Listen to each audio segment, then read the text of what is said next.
Hi guys, and welcome to episode 2 of the Avgeeks Assemble Podcast.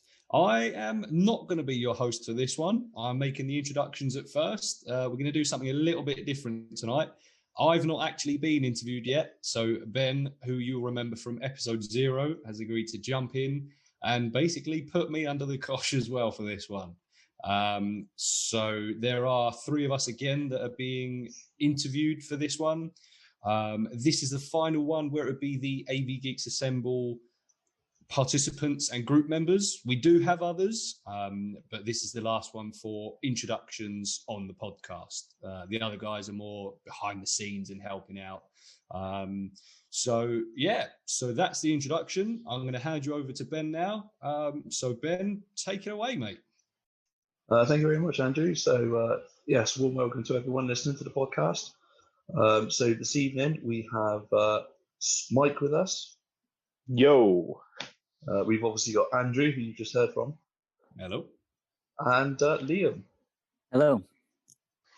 So yes, as mentioned last time, we are a small group of amateur aviation photographers who want to fill a gap in the UK aviation podcast market and discuss aviation events, air shows and deployments and how we plan to capture these moments.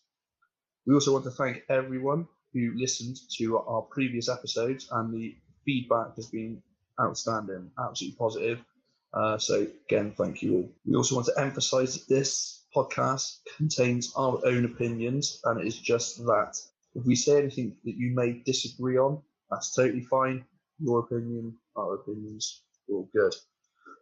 So please join us on this flight. We're not quite sure on the final destination, but we will see where it goes. Have fun, and hopefully you will too.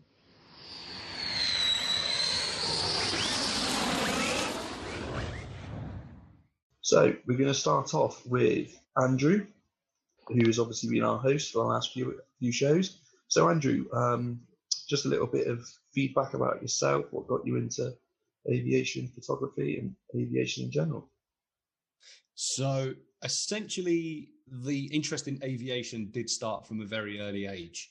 I think it's one of those that a lot of people will be able to relate to, where for me personally, it was my dad that got me into it. I'm sure other people have got other family members that have got them into it. But my dad always wanted to be a pilot. Didn't manage to accomplish that. But obviously the bug remained with him. Early doors, I got into it. We went to air shows together. Every time a family member needed dropping off to an airport, I'd go along for the ride just to see anything flying. Air shows, earliest one I remember is Southend-on-Sea. First time I ever saw the Typhoon. After that, it was things like Farnborough, and the most recent ones have been the likes of Fairford and Yeovilton, a local one to me, Torbay Air Show as well.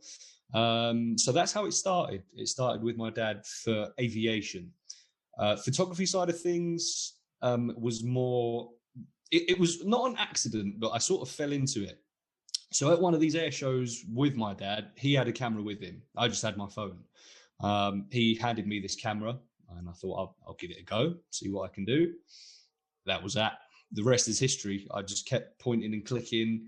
I got home, checked these pictures. Obviously at the time, I was gobsmacked with some of the pictures that a camera could get, because I'd only been used to like a 2 megapixel phone. That was it. It was a case of, after that, it was a case of, right, I need my own camera. I need to look into it. I need to have a look at this. Every time we went to an air show, I had the camera, which he preferred. He's very old school in the fact that he'd rather stand and watch and appreciate. He'll get the occasional video. He does like doing that. But as for standing there clicking away, that's more my sort of thing now, which is quite nice, because every time I've caught anything out just driving around or just at air shows, I'll send him a load of edited pictures and he's more than happy for that. So that's how I got into that. I did do a lot of, and still do, landscape photography. I'm trying to get a bit more in depth with my photography as well, maybe trying to get, maybe not a career out of it, but possibly see if I can expand into something a little bit more. Because I think if you can earn money with something you enjoy, it's basically the dream. You know, I'm not in it for the money, but if you can make money out of a hobby, I think you're winning. As long as you don't start hating what you do, I think it's a pretty win-win situation. So that's how I started basically, and here I am now all these years later, and still hoping to get more shots in the coming months, hopefully. Awesome, mate. Awesome. It's nice to see that your dad brought you into it, and you're still keeping that connection going. And as we've discussed in previous podcasts, that's what we like to see, is the family side of things and friends, and keeping that bond going, which is it's nice to hear. So that's it. Mike, up to you next. Mike, same question. What got you into aviation and into the side of photography? How's it going? Aviation photography. Well, started off when I was probably 10 years old. Got into it with a 1.3 megapixel camera on the side of my phone, same as everyone does when they're quite young.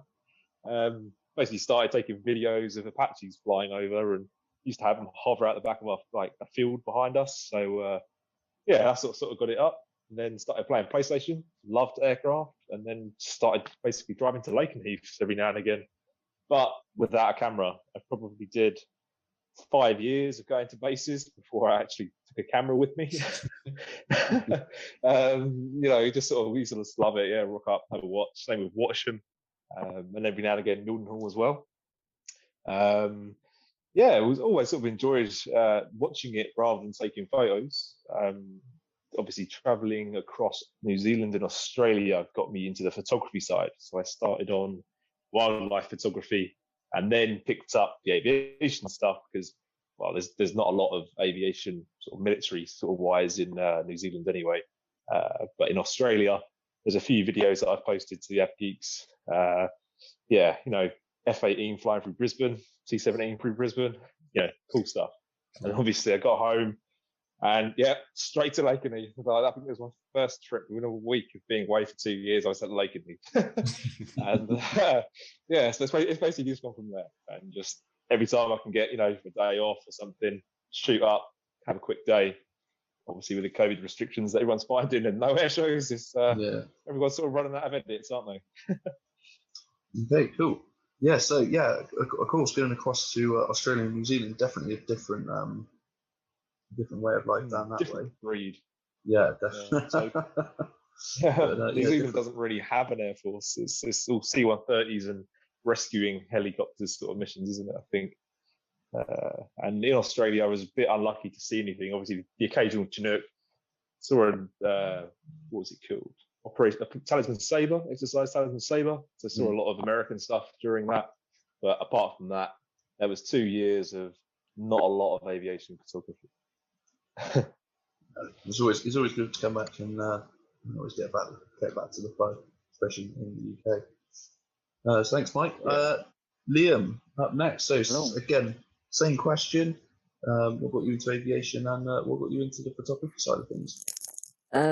So basically, originally I'm from the Luton area, so living underneath the flight path Luton and Heathrow. No interest in civvies at all, so that wasn't really what got me into it. We moved after a few years. I think I was 5 or 6. We moved to Guernsey in the Channel Islands, and that's when my sort of aviation sort of picked up. The school I went to was right next to the runway, so you'd always see stuff coming in and out of the island's airport. Once a year, they have 2 sort of different celebration days. So the first one in May is called Liberation Day. So it's when the island sort of ended their occupation by the Nazi Germans back in World War II, along with Jersey. So every year they celebrate this with a small sort of air show, fly past, etc. So obviously the RAF would send the Battle Britain and Red Arrows, so you'd see them every year. Later on in the year, you would have a BBMF air display show. So again, the usual suspects, BBMF, Red Arrows, and a load of other sort of stuff. The most memorable sort of visitor was the Harrier. and whenever it came, it always there's a castle at the end of the pier, just outside the harbour in Guernsey, and basically the Harrier would hover above the castle, but obviously over the sea, so it weren't in danger. So then that sort of got my military interest in, and that was it really. And then, what was it? About 15 years ago now, we moved up to Lincolnshire, and we luckily live 2 miles underneath the flight path to RF Coningsby. So obviously, with whatever flies in and out of there goes over my house, whether it's departures or arrivals. Didn't really get interested in it at first. It took a few years. As a family, we would go to a base for our weekly fish and chip lunchtime, which I know Andrew hates. That's because I get jealous every time. That's what it is. So basically, my interest sort of grew from there. One of the trips that we were there, a chap next to us had his scanner on. So obviously we had the windows open and we was listening into his scanner. When we got talking to him, and he sort of was just telling me about everything that goes on, and despite living 2 miles away, we didn't really realise how busy the base was and what visitors it had, etc., how often they flew, because when you live in the area, you get used to the noise. Again, Andrew's also jealous of that.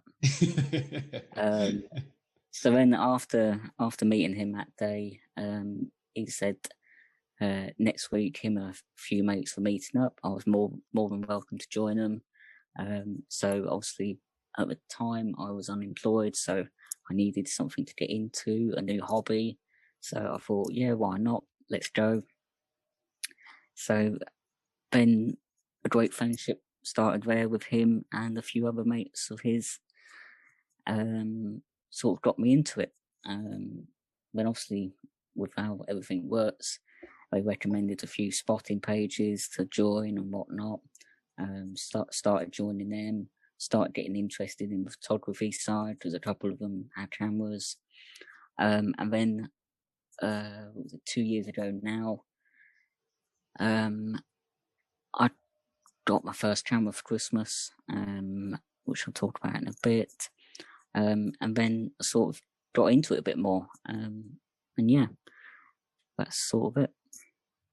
Awesome. Well, it sounds you've definitely travelled a bit, same as Mike. Really, you've been here, there, and everywhere, and experienced all different types of it. So you've kind of almost answered your the next question, but we'll hopefully find something out about that. So Andrew, back to you.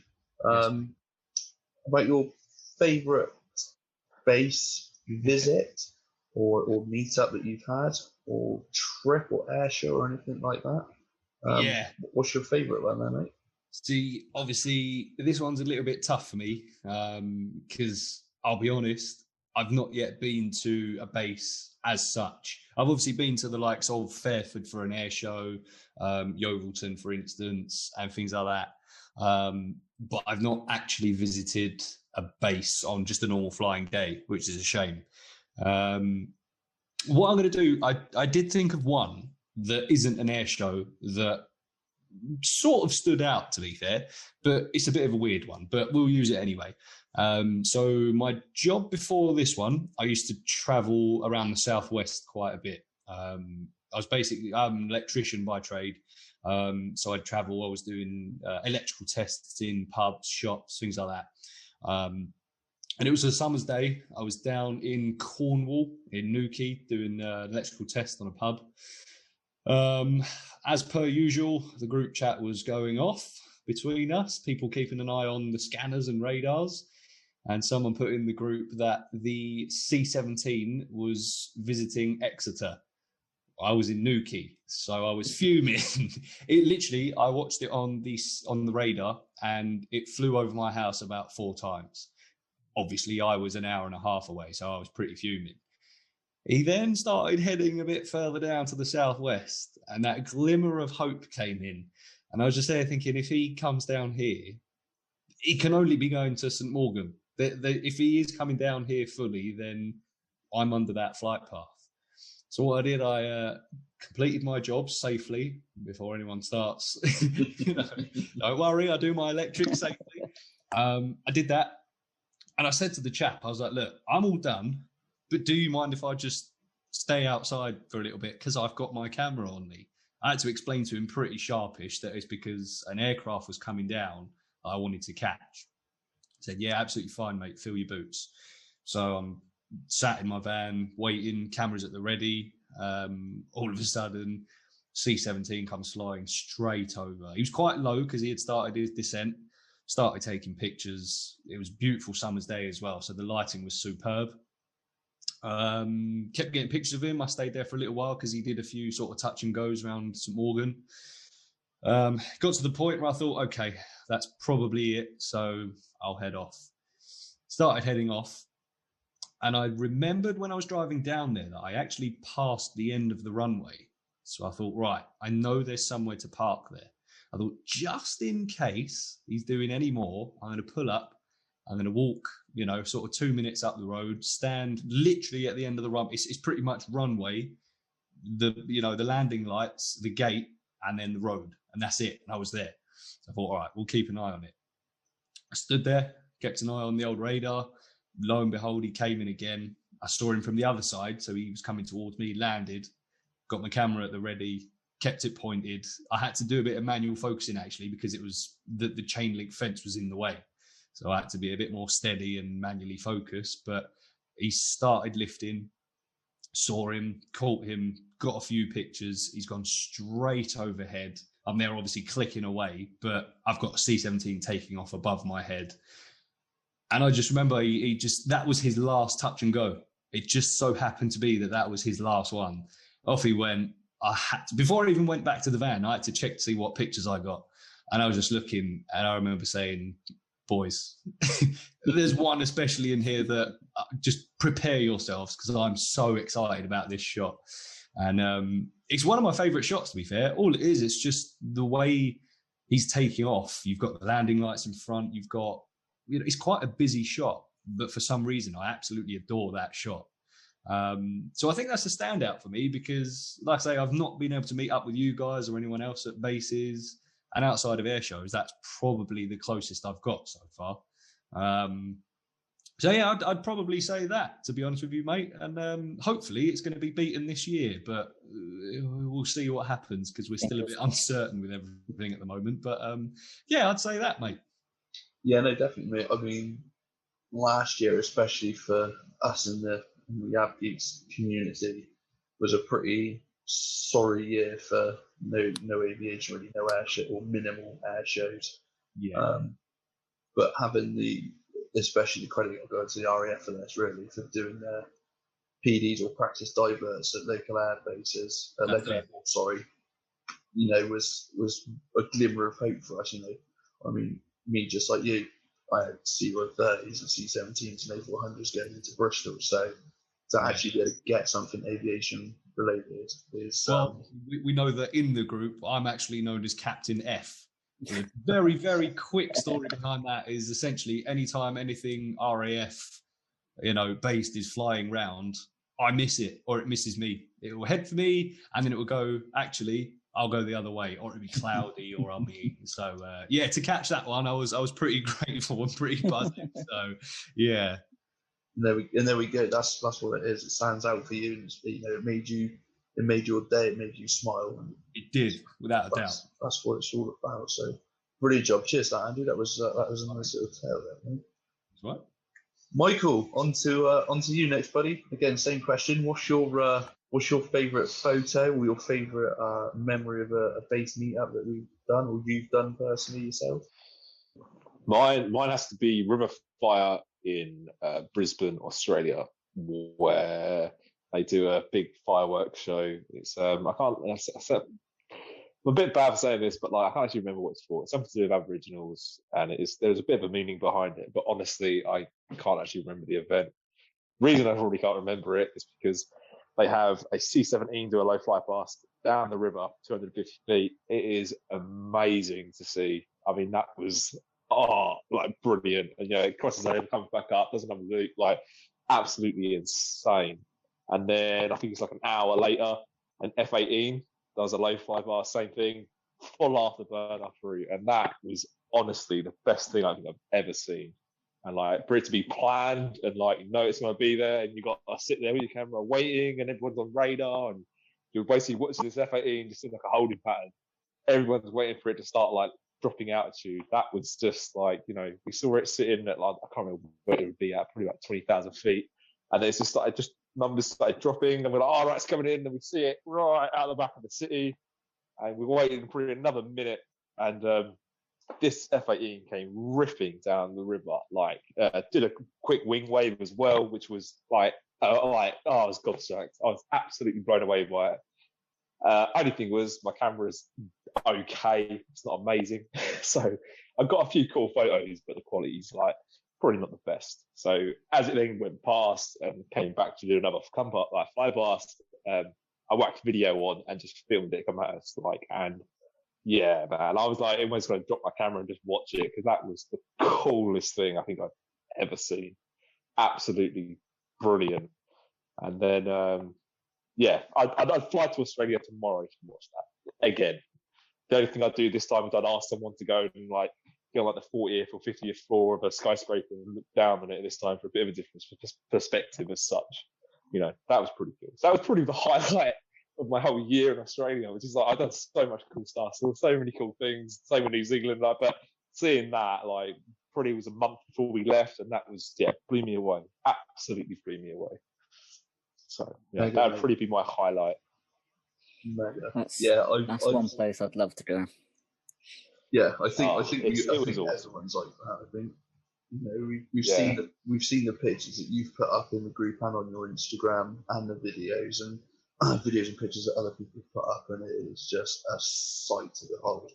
You never get that. I've got the one photo where it's on the banked over, so the streamers coming off it, and on the balcony of basically the planes flying along, and in 20 stories up, it's the side of a skyscraper, on the side of the skyscraper, so it's banked over, and you can see people standing on the balcony looking at it. I mean, it's not a great quality shot, but holy hell, I was like, oh my god, that's like brilliant, so loved it, absolutely loved it. So I would recommend anyone fly to Australia for one day. That day only. that would be an expensive one day ticket. No, mate, that is mega. And again, even though like you said the camera wasn't brilliant and all of that, but you still got those images and videos, so you've still got the memories, and that's what counts, I think, mate. That's totally. Forever. Awesome. Right, last but certainly not least, Liam. Again, last question. So, your best base visit or meet or an air show or something that stands out and has hit you hard and you enjoyed it. So I've never been to an air show, unlike a lot of you. Only been in the hobby for 2 years. Obviously, this last year we've had nothing. The year before, I did go to East Kirkby, their August bank holiday sort of air show. That was pretty cool. Beautiful weather, etc. So that's on the list. But the top two, and I can't really decide which one's my favourite. So the first one happened in June last year, I think. Yes, it was during between the lockdowns, etc. I'd been to Conisbee in the afternoon, met up with Ant. No, he was the other side of the base. I was opposite, and we'd both seen on radar there was a Merlin heading north up the country, and it landed in front of the tower, and we managed to be no more than 30 foot away. We got blasted with sand, which, why not? Awesome. Then it dropped off a few people who went into a tower, basically JTACs, and it lifted off and it went off up and down the range, doing its live firing, etc. The time of day it was around 7-8 o'clock in the summer, so sunset was setting in, beautiful light, perfect conditions, and we both got some of our pretty impressive shots from this year. So that was the first one, and then the second one happened in September, when me and a couple of mates who I'd first met in the hobby decided to go to Lake Neath. We'd actually decided to go back in April. We planned a trip in April, and we said, why not? Let's go September, as long as COVID was going to allow us. So we went to Lake Neath for 3 days, and we the week before we'd heard this exercise Point Blank was planned, and the Americans were sending the F-16s over, and obviously at the time the F-35s were at Marham from the Marine Corps, so we was thought, great, we're going to have a good 3 days. Lake Neath were on nights, so we was a bit worried at what sort of time they were going to start flying. Luckily for us, they started around 11 o'clock each day and went on until 11:30 at night. It was pretty awesome. So they're probably my two sort of best base visits, trips, whatnot. Awesome, mate. Yeah, well, definitely. I mean, I remember sitting at work on that day when you and Ant went to Donanook, and I'm pretty sure Andrew joined me, and Michael probably joined me. We were all sat there, just, Yeah, I think Mike, he was at Coningsby with Ant that day, but he decided not to travel up to Donanook. But it was awesome. As soon as we were seeing these pictures coming in off the back of the cameras, we were just still... Yeah, I think we did a few live videos to a group chat, which didn't go down well. Yeah, it made us even worse, didn't it, man? Yeah. The jealousy levels went from 1 to 10. Standard. So for those that don't know, in Liam's tale there, Donanook is a live firing range that's accessible to the public. And there are some amazing shots that come out of there from everything, both RAF and US that operate in the UK that go there. So to get there and get Merlin doing live firing is pretty epic. Yeah, the Ospreys are probably more frequent than anything, along with the F-15s. The Typhoons do use it, but they use Hull Beach more due to the different sort of things they can do. That'd be awesome. I'd love to get out there and see that. I mean, that is going to be, get a hammock, hang it in a tree, literally next to it, and just wait for like a week. Whole holiday in the hedge. Definitely. Yeah. That would be awesome. Yeah.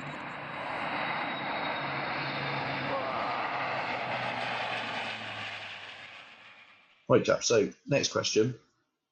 What are you currently using at the moment equipment-wise? So camera lenses and SD cards and stuff like that, if you want to throw it, if you want to be technical into that. So again, we'll start with you, Andrew. What are you currently running, and pros and cons with what you're using, and maybe you got a dream setup that you wish for if money was no object? Yeah. So at the minute, I've got the Nikon D5300. And with that, I've got the Tamron 18 to 400mm lens. If I'm being completely honest, I got the camera purely because I wanted that lens. So at the time before this, I was using the Sony Alpha 55, I think it was. Beautiful little camera. It was a great little camera. It was my first DSLR. But when I saw that lens had come out, it didn't fit that Sony mount. So I wanted it. I really wanted that 18 to 400. And it was affordable as well. Like, don't get me wrong, it's not cheap, but it's not a, £1,000 lens. So I started doing a bit of research. Apparently it was very accessible for Nikon cameras and Canon cameras. So I don't want to start the big debate on which is better, because again, that we could Canon.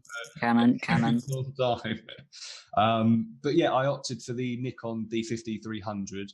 only because when I tried them both, I preferred, this is going to sound really weird, but I preferred how it felt. Now, I'm sure people can relate to that, because you can hold different cameras and some feel all right and some you don't really get on with. So I opted for the Nikon, got that lens, and to be honest with you, I absolutely love that thing. Obviously, with it being the hobby we're in, I'd love a 600mm lens. So money, no object, as you say, I'd love a 600mm, but that's when you start looking at, a few pennies need to be saved up for something like that. So I'm happy with it for now, because it's 18-400, I can just keep one lens on throughout an entire air show, from static straight up to, live flying. It works on both. So I'm pretty happy with that. It's doing me well, because like I say, I use it for landscapes. I've shot a wedding or two. It's pretty good. It's pretty adaptable to what I'm doing at the time. Obviously, change settings and sort flashes out and things like that. But so that's what I'm using at the moment. I couldn't tell you about a dream setup as such, but like I say, dream lens is a 600mm plus. So that's me at the moment, mate. Yeah, also, mate, another fellow Nikon user again. That's it. Yeah, we won't go down that street. But no, mate. At the end of the day, it's whatever suits you, you're using it, and the fact that you've done your research and all of that is good. And the setup you're using, like you said, is ideal for doing both static at an air show and then stuff that's up in the air. So. And also, that's one thing I'd say to people who want to maybe either buy their first DSLR or are looking to get a new one. Try out a couple if you can, even if it's going to the shop once they open again and just holding them. That's sometimes all it takes. Just hold them and see how it feels, basically, because that's how I came to the decision on mine. I'm sure Canons are great. I'm not going to sit here and slate them, but the Nikon for me felt better. That'd be my little bit of advice anyway. Yeah. Another one to add to Andrew, you can also hire cameras. So if you've got your eye on one, there's plenty of hiring sort of companies out there. Hire one for a couple of days, go to a base, try it out, and see what you're happy with. Yeah, true. Yeah, definitely. I mean, we had that little experience when we met up at Exeter that time for the 2 Spitfires, and that's it. What I'm trying to say is now that people getting all funny. We were socially distanced, and I held you off to my camera, which is a 150 to 600mm lens, and the words that came out of your mouth were, "Geez, that's heavy." So that what you saying there, that's some good sound advice, because what you don't want to do is go, I'll get a nice big 150 to 600 and then pick it up and end up dropping it on the floor, because they can get a bit hefty, especially when you go to the prime lenses as well. That's when they get even heavier because they're a lot more bulkier. But that's some sound advice there, mate. So thank you for that. Mike, your current setup again, pros, cons, and a dream setup if you have one. Cool. My setup at the minute, I've got a GoPro Hero 4, which I will use randomly if it comes to it. Air shows and stuff, it's all right. Statics, big wide sort of shots on it as such. I do strap it to my camera every now and again. I did a couple of times to get videos, so taking photos and you've got a sort of steady video on top, So my main camera is a Nikon P900, and it's quite a decent camera, but I'm no expert, I'm no photographer. I just basically had a cracking deal with buying it. Stands me in about £150, and I think brand new it's about 600. So I had bought an absolute steal, bought it basically in brand new condition, and just basically stuck with that. But that's a Nikon, and the other day I bought a Canon, so I'm sitting in the middle of you because I really don't know what the difference is. It takes a photo, they look cool, like the Canon I bought is I mean, I have no idea. The lens goes on, you click it, it takes a picture, looks cool. So I bought second hand a Nikon 1300D, I think it is. And with it, I've got an 18 to 55mm lens and a 100 to 300mm lens. And I've only had this about a week now.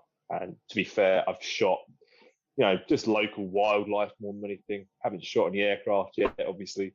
And it seems fine. It seems absolutely fine. For me, I mean, I'd love to go out and spend a couple of grand on like a camera lens and a big ass setup, but I'm happy with just having something decent, basic. I throw it in my truck, throw it in my bag. Starts raining, I've just got a camera. It's that sort of thing. But if I'd pay full price for it, I wouldn't be treating it like that. I mean, the benefit, which I will say about the Nikon P900, is that it's got a 2000mm equivalent zoom. So you hear everyone go, "Oh, it's a 300mm." Mine goes from 18 to 300, 600 to blah blah blah. I mean, when I was buying cameras and stuff, I had no idea what that really meant. I was just like, my phone zooms in a lot. That's all I know. Picked up this lens. Oh my God, on this camera rather. Turned up at Lake and Heath and you're like looking inside the cockpits and you're like, oh my God, that's pretty crazy. So always enjoyed it. I think it's a decent start of camera if you can like buy something that is a digital camera with a big zoom. If you're on a budget, that's an awesome way to start. You don't have to go throwing mega bucks at stuff if you don't have the budget for it. If you do, definitely, sort of fit your price range and try and stick to it, because I think you can definitely burn through your wallet pretty quick with camera accessories, lenses, bodies. World's your oyster as such. Definitely. So my ideal setup, or if I could have anything, I'd walk into a shop for 20 grand, spend it, and then I'd be like walk into a shop the next week, another 10 grand, and I have this lens as well. I wouldn't know where to start. I wouldn't know where to stop. No idea. I think in an ideal world, I'd buy a GoPro and ask the pilot if I could jump in the back seat and get some footage like that. We all wish. Yes, we all wish that. Definitely. Yeah. Fantastic. Right, brilliant job. Cheers, Mike. Liam, same question to you. Yep. So, as I mentioned earlier, the only camera I've got is a Christmas present, and it's a Canon 4000D. With the basic 75 to 300 lens. I don't really have a dream setup as such, but my next sort of upgrade is likely to be a lens, and it's the one I hired out for the Lake and Heath Marlin trip in September, which is the 100 to 400 Mark II Canon lens, which was awesome. I got my best shots ever with it. It's a bit heavy, it's a bit big, but it does the job. And then further down the line, I'm likely to go mirrorless, and again, I'll probably stick to Canon because it's what I'm used to. Andrew's smiling. And I'll it'll probably be between the R5 or R6, as it's going to be a few years down the line, and hopefully they'll be a bit cheaper than they are now. And I've probably I've looked into it, and you can with an adapter you can still use the 100 to 400 lens on a mirrorless. So I shall probably go down that route in a few years' time. Awesome. Well, it's nice to see you put yourself a nice plan going forward ahead for upgrades and. Just need to win the lottery. Don't we all? Yeah, right. Or win a few football bets. Either one would be nice. Yes, no, definitely. We could all do with winning the lottery, I think. Right, chaps. So, final question. Nice quick fire question. What is that one shot that makes you smile, you post it to other people, and they've gone, wow? It's, the pinnacle of your photography of your shot. So, Andrew, we'll go with you. The old spinneroonie. I'm usually the one that asks that question. Lucky I've been paying attention, isn't it? Right. So mine, it's an edit more than anything. Anyone that knows me, follows my page, or anything like that will already know which shot I'm on about. So essentially, it was an idea that just came to mind because I started messing around a lot with Photoshop. and I started thinking the different ideas that I could do. I'm not even sure where the idea came from, but I started thinking of like a past and present RAF shot. I started looking at double exposures. I found the cleanest undershot of a Eurofighter Typhoon I could find. I found the cleanest underbelly shot of a Spitfire I could find. I put them both in black and white. I put one on top of the other. I lowered the opacity of both of them, but obviously one more than the other. Put a nice little gradient filter on it. And I just looked at this shot that I almost created, I guess, because it was two of my own photos and I'd merged them and done all of that. And I sort of looked at it and had a pretty special feeling about this shot. And lo and behold, to be fair, not blowing my own trumpet here, it's done pretty well. It was the first print I'd ever sold. And last year, for the 75th anniversary of VE Day, the Typhoon display team social media got in contact with me because I did send them some pictures, to be fair, because they asked the public for some photos. And they messaged me and they said, can we use this picture for the VE Day anniversary? Now, I'm not being funny, but there was no way I was going to say no. So nothing was set in stone. I hadn't, because they were like, yeah, we might do, thanks for giving us permission. We'll see what happens.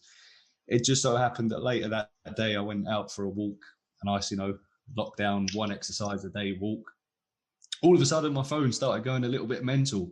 And it was you chaps, because you actually saw that it had been posted before I did. Everyone was like, this shot looks so familiar.